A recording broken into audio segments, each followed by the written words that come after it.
പിച്ച നടന്നൊരീ മണ്ണിന്റെ മഞ്ചാടി മുത്തും പവിഴമാകുമ്പോ പലപ്പോഴും ഞാൻ അസ്വസ്ഥ നിമിഷങ്ങളിൽ എന്നോട് തന്നെ പറയും, ഇത് സ്വപ്നമാണ്, സാരമില്ല.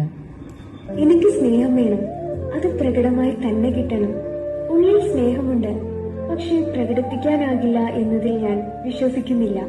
ശവകുടീരത്തിൽ വന്ന് പോവിട്ടാൽ ഞാൻ അറിയുമോ? നീർമാതളം